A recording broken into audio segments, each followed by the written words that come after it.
My pencils are sharpened. I've got a few sketches, and I'm ready to do some color studies on Evelyn's bits. My colored pencils out. I've got my sketch. I'm going to be doing a painting, and so what I want to do is make a few color studies based on some ideas that I've got about what I want to do. And I've lined up my Prismacolors. This one's a different brand, but it's a good color, so I wanted to be able to use it.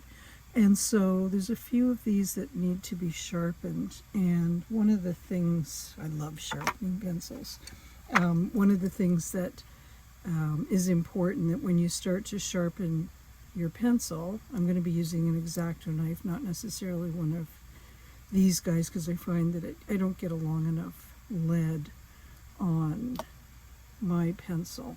What I'm looking for is a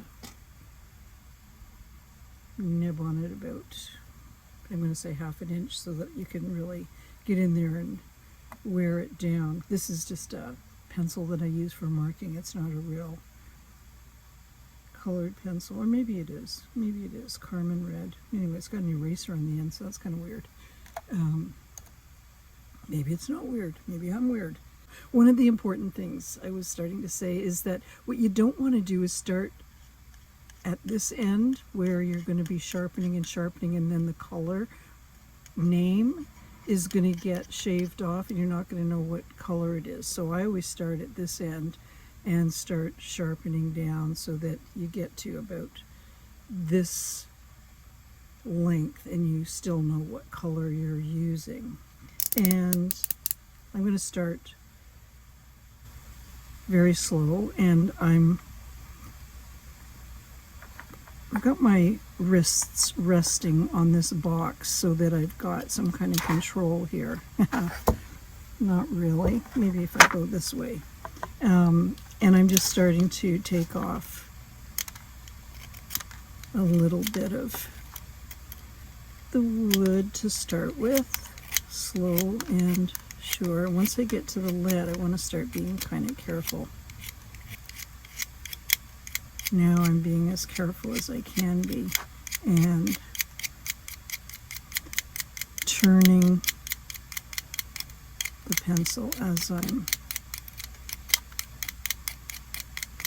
sharpening, and yeah, I think we've got a pretty good nib on there. And so let me get this one. The boots I'm going to be doing are red, so I wanted to have a few reds in my collection. Not that I need to be too fussy at this point, because I'm really just doing thumbnail sketches so that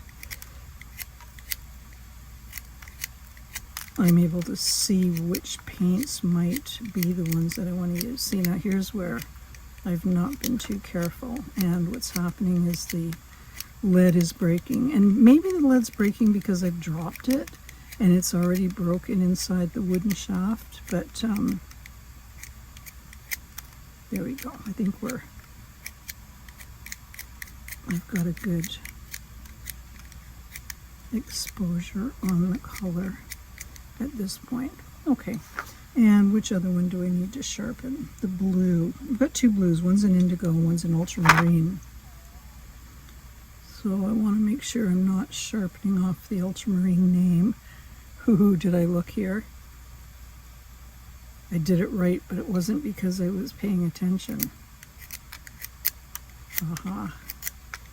So, but you won't be filming something. You'll be able to give your full attention to what you're doing when you start to sharpen your own pencils. Okay, so I think, woohoo! There we go. Got a nice lead on that one. This one, Rouge Crimson Scarlet, so it is a different one. It's a little bit lighter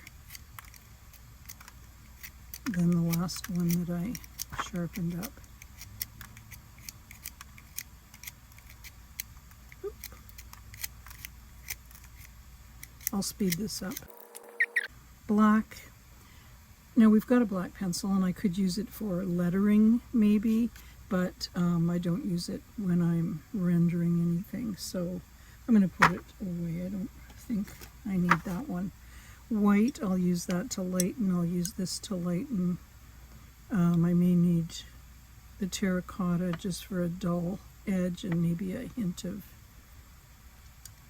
orange in there. Let's sharpen this one up.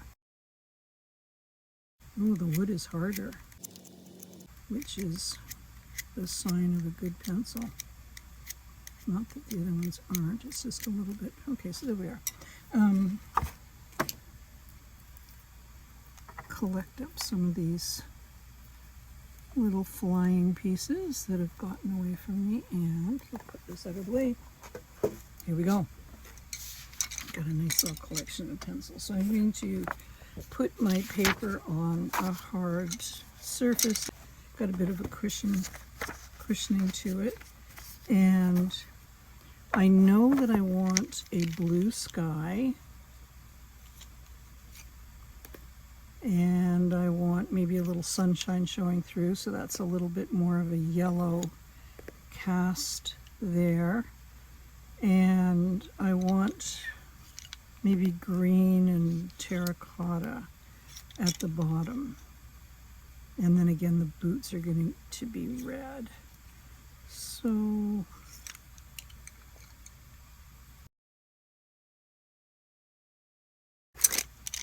I'm going to start just very lightly. And I'm leaning my arm. I'm going back and forth just very gently. How far am I going to bring this down? Not too far. I think we've got the land is starting there. So I'm going at a similar pressure. And yeah, I've gone across the boot because it's red. So it's not like they're white boots. I can still do that. So now let's get in here. I'm going to turn the paper so that I've got the same motion happening, and I'm starting light and then I'll go darker. So it's going to be lighter up here. The sunshine's coming from the top. And I'm going to blend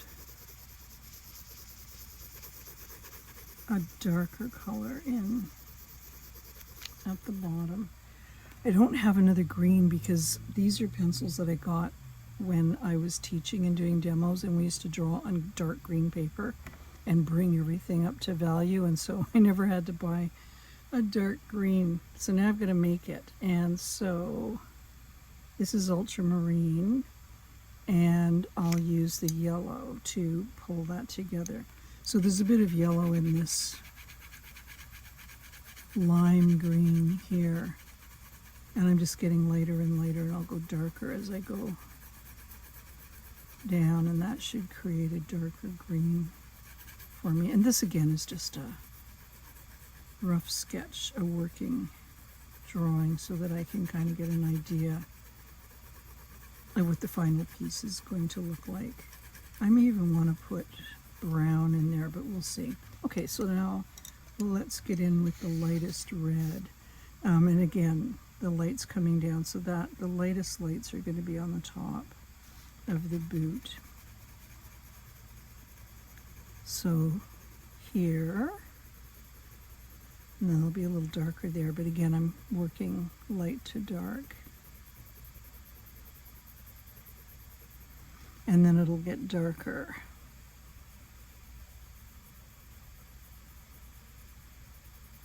On the side away from the light. I can press a little harder here. And here, and then here's a little, and then on the tongue, I'll have it darker along there. And so because this is in the background, I'm going to be having less color. It's going to be more faded as it recedes into the background. So the high details will be in the foreground here. I'm picking up the ultramarine blue now. It's a cool blue, and I'm going to be using it in the shadows to build up contrast. Maybe the whole back underneath the tongue, make it stand out a little bit from the edge here. And we could have a little bit, there's already some blue in there. And I'll use the blue underneath here, very dark, because it's away from the light. And again, we're getting into away from the light. So then I want to neutralize that, and I'll neutralize blue with orange, which is the opposite. And get in here, right under here, it's going to be a lot darker. Under here, it's darker. Okay, we got to get this. But again, faded compared to here. And here we'll have sharp.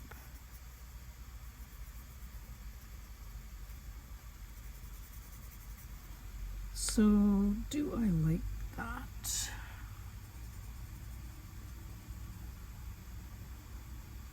And really dark in behind there, maybe dark on that flap. And again, let's get that in here.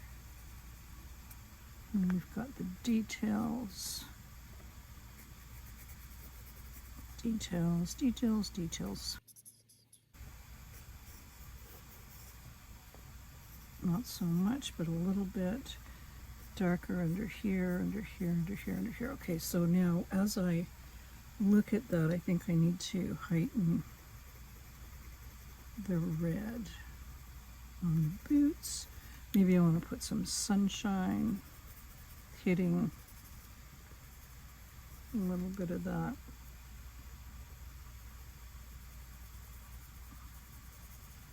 Okay, so this is what it's going to look like maybe. And I think I want darker down here. We'll neutralize that again. Maybe it's going to start to have a bit of brown, a little bit of terracotta. And I think I want little flowers happening.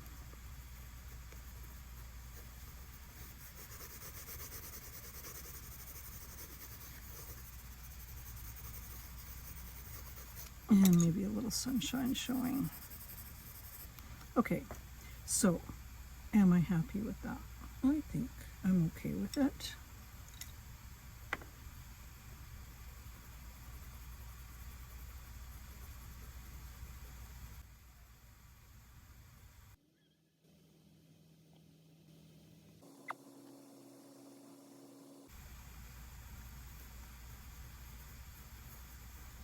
Oh, and I have to leave an area here for the writing, so maybe I need to go in and pull that back and think about how the writing is going to show in the colors that are there. But you know what? I don't think I need to do too much more. I'm just going to go with the one study.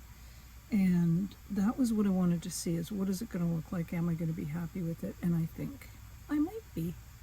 Okay, time to go to the canvas. And so no, one wasn't enough. Just like when I thought I'd finished the first one, I had to keep going and going and going. Had to do 3, and it looks like the second one is the one. And then again, things can always change in the painting.